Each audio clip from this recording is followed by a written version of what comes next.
नमस्कार दोस्तों, defence news Hindi में आपका स्वागत है। आज के मुख्य समाचार हैं। अचानक इजराइल ने मालदीव में मौजूद अपने नागरिकों से देश छोड़ने को क्यों कहा। एक वैज्ञानिक जो बनने जा रही मेक्सिको की पहली महिला राष्ट्रपति, जाने कौन है क्लॉडिया शिनबाम। पाकिस्तान की टूटी उम्मीद, यूरोपीय संघ ने उड़ानों पर लगे बैन को हटाने से किया इनकार।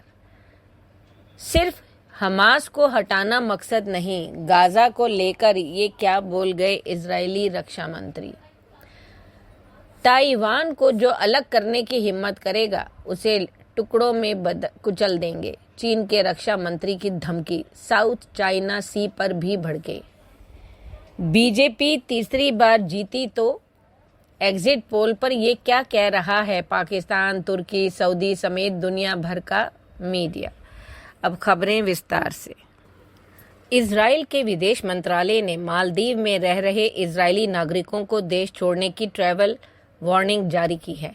यह सलाह मालदीव सरकार की तरफ से इजरायली नागरिकों के प्रवेश पर प्रतिबंध लगाने के लिए अपने कानूनों में संशोधन करने की घोषणा के बाद दी गई है। इजरायली विदेश मंत्रालय ने कहा, देश में पहले से मौजूद इजरायली नागरिकों को देश छोड़ने पर विचार करने की सलाह दी जाती है, क्योंकि अगर वे किसी भी कारण से मुश्किल में पड़ जाते हैं तो हमारे लिए उनकी मदद करना मुश्किल हो जाएगा। अगला समाचार। क्लॉडिया शिनबाम ऐतिहासिक जीत के साथ मेक्सिको की पहली महिला राष्ट्रपति बनने जा रही हैं। मेक्सिको सिटी की 61 वर्षीय पूर्व मेयर को रविवार के चुनाव में 56% वोट मिलने की अनुमान है, जिससे वह अपनी मुख्य मुकाबला व्यवसायी जोचिटल गॉल्वेज से है। उन्हें हराने में शिनबाम को कोई मुश्किल नहीं होनी चाहिए। बीबीसी के मुताबिक शुरुआती परिणामों में तो उन्हें व्यापक बढ़त मिल रही।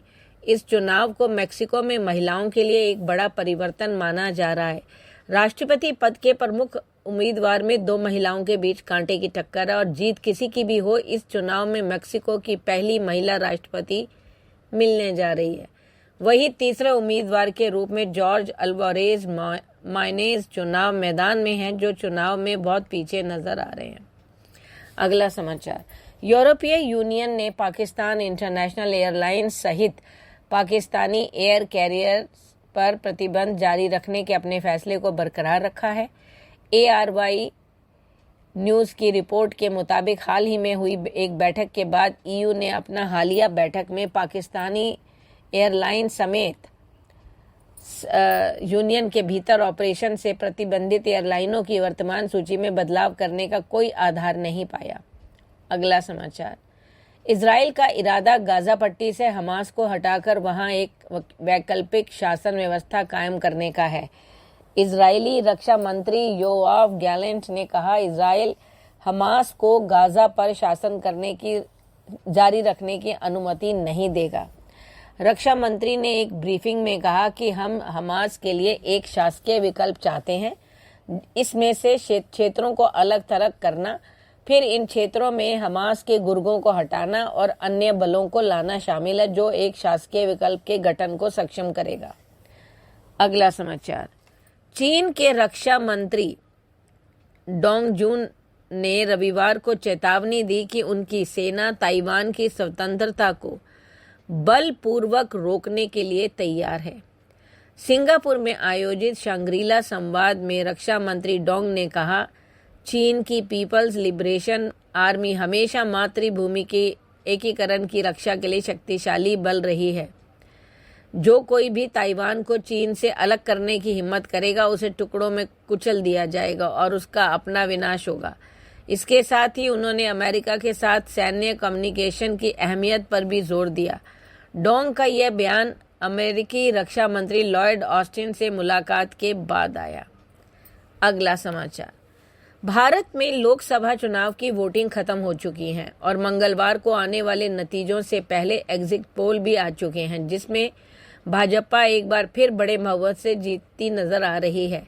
एग्जिट पोल में बताया जा रहा है कि भाजपा और गठबंधन पार्टियों को 361 से लेकर 401 तक सीटें मिल रही हैं। दुनिया के सबसे बड़े लोकतंत्र में लोकसभा चुनाव की कवरेज पूरी दुनिया की मीडिया कर रही है और एग्जिट पोल पर भी दुनिया के सभी बड़े अखबारों, न्यूज़ वेबसाइटों ने रिपोर्ट प्रकाशित की है। ब्रिटेन के एक बड़े अखबार द गार्जियन ने सोमवार 3 जून को प्रकाशित एक रिपोर्ट में कहा कि भारत में चल रहे चुनाव के मतदान खत्म हो चुके हैं और एग्जिट पोल के अनुमान लगाया जा रहा है कि प्रधानमंत्री नरेंद्र मोदी ऐतिहासिक रूप से तीसरा कार्यकाल जीतेंगे। चीन के सरकारी अखबार ग्लोबल टाइम्स ने लिखा है कि एग्जिट पोल के नतीजों से पता चलता है कि प्रधानमंत्री मोदी लगातार तीसरी बार जीत हासिल करने वाले हैं। एक्सपर्ट्स के हवाले से चीनी अखबार ने लिखा कि मोदी जीत के बाद अपनी घरेलू राजनीति और विदेशी राजनीति में कोई बदलाव नहीं करेंगे और भारत के आर्थिक विकास को बढ़ावा देने की अपनी कोशिश जारी रखेंगे।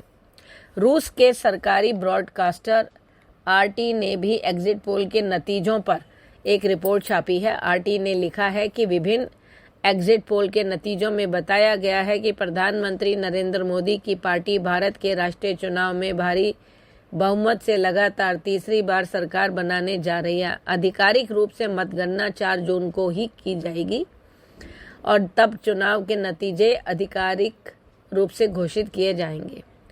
तुर्की के एक सरकारी ब्रॉडकास्टर टीआरटी वर्ल्ड ने एक रिपोर्ट में लिखा है कि अलग अलग मीडिया हाउस की तरफ से किए गए एग्जिट पोल के अनुसार बीजेपी के नेतृत्व वाला एनडीए गठबंधन लोकसभा में 2/3 बहुमत हासिल कर सकता है। कतर के न्यूज़ नेटवर्क अल जजीरा ने रविवार को प्रकाशित एक रिपोर्ट में लिखा कि एग्जिट पोल के मुताबिक 73 साल के पीएम मोदी एक बार फिर प्रधानमंत्री बनते नजर आ रहे हैं।